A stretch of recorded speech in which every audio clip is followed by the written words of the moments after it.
మాది ఖమ్మం జిల్లా ఖమ్మం రూరల్ మండలం ఆరికోడి గ్రామం, ఉప్పుగల్ల మధుసూదనం. అదే గ్రామానికి చెందిన కొలిసిలో శ్రీను, అదే గ్రామానికి చెందిన మార్కం ఎల్లయ్య. పినపాక గ్రామం వచ్చేసినాం మేము. ఇక్కడ వచ్చేసి తెగుళ్ళ మల్లయ్య గారి తోటకాడికి వచ్చినాం. సరే, వారి తోట ఎట్టుందంటే సెన్సార్ ఇత్తనం. ఈ ఇత్తనం ఈవేకు వాళ్ళది. కాయ వచ్చేసి చాలా బారుంది. ఆ కాయ బారుకు తగ్గట్టు కూడా గింజ బాగుంది. ఈసారి తోట మొత్తం 5 ఎకరాలు బిట్టు. నేనేమంటానంటే ఎకరానికి 30 నుంచి 33 క్వింటాల వరకు పక్కా గ్యారంటీగా హామీ ఇస్తున్నా నేను. ఒక్క కొమ్మే వచ్చేసి ఇది. ఇంకా చాలా కింద చాలా కొమ్మలు ఉన్నాయి. దీనికి ఇంకో మనం ఆశ్చర్యపడాల్సిన విషయం ఏంటంటే కింద నీళ్ళు వేసేటప్పుడు కూడా నీళ్ళల్లో కూడా తాలుగాలి, నీళ్ళల్లో ఆనింది. కొన్ని మనం వేసిన కొన్ని ఏరియా కంపెనీ కూడా నీళ్ళల్లో ఆంటే మాత్రం తాలు అవుతుంది. ఇది ఒక్క తాలు కూడా లేదు. ఇది ఆకు ఓన్లీ మామూలు ఆకు ఇక్కడ వచ్చేసి లేదు. ఏం ఇంత తాలు కూడా రాలేదు. ఇదంతా దగ్గర కాపు గొలుసు కట్టు. ఇది సేమ్ మనం గొలుసు కట్టు, మీకు కూడా అర్థమైందిగా. గొలుసు కట్టు అంటే సేమ్ గొలుసు కట్టు ఇది. చూడండి ఇక్కడ కింద నుంచి కింద కూడా కొమ్మలు అసలు మామూలుగా లేవు. 4 అడుగులు.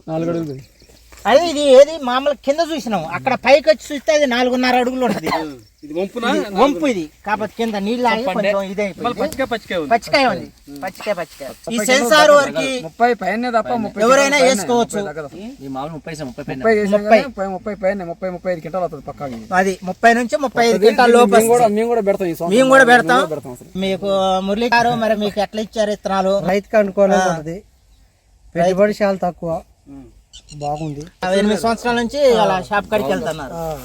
ఇక్కడ వచ్చేసి ఈ చెట్లు కూడా చూడ, ఆ చెట్లు అసలు కింద నుంచి పండు మొత్తం పండేది. అది అడుగుది. అది అవునవును, కళ్ళ మీద వాడేసి అవునవును లేవట్లా. అది ఒకదానికి ఒకటి జోరా పోయినాయి. అవి రావు అసలు మామూలుగా కాదు. కాయ కూడా బారుంది సీను, మామూలు బారులేదు అసలు. నేను ఎక్కడ చూడలే అసలు బారు కాయ. అడుక్కాయ అది భూమి మీద ఆడింది కూడా చూడ. గింత కూడా దీనికి డాగు లేదు. గింత మచ్చ గాని డాగ్ గాని లేదు. 30 తెల్లింది. ఇది ఎండింది. బాగుంది పుల్లారావు గారు, అసలు మామూలుగా లేదు. ఇది మామూలుగా లేదు. మనకి బారు కూడా చూడు నీడి అక్కడ నుంచి ఇక్కడ దానికి ఎంత ఉంది. అక్కడ దరి చెట్టు కూడా ఎంత ఉంది సీను. సెంటర్ లో ఎట్టుందో దరి చెట్టు కూడా చివర్లో కూడా ఎంత ఉంది. నేను అసలు దాదాపుగా పుల్లారావు గారు కిందికాయ డాగ్ వస్తుంది కానీ ఇది డాగ్ లేదు. సేమ్ ఉంది సెన్సార్, సేమ్ ఉంది. అసలు డాగ్ లేదు. మనం కిందికాయ కోసింది, గింత కూడా డాగ్ లేదు. 30 మగ్గింది మీరు అన్నట్టు. కాయ కూడా కొసల కూడా బాగుందండి. అసలు కొసల కాయ కూడా ఈ కొసలకాయ వచ్చి కూడా ఈ కాయ ఎంత బారుందో ఇక ఈ రెండింటికి చూడండి. కొసలది ఇది సేమ్ బారుంది. ఇంకా జాగిద్ది. ఇది కింద వచ్చేసి ఇంకా జాగిద్ది. అవునవును, అసలు మామూలుగా లేదు.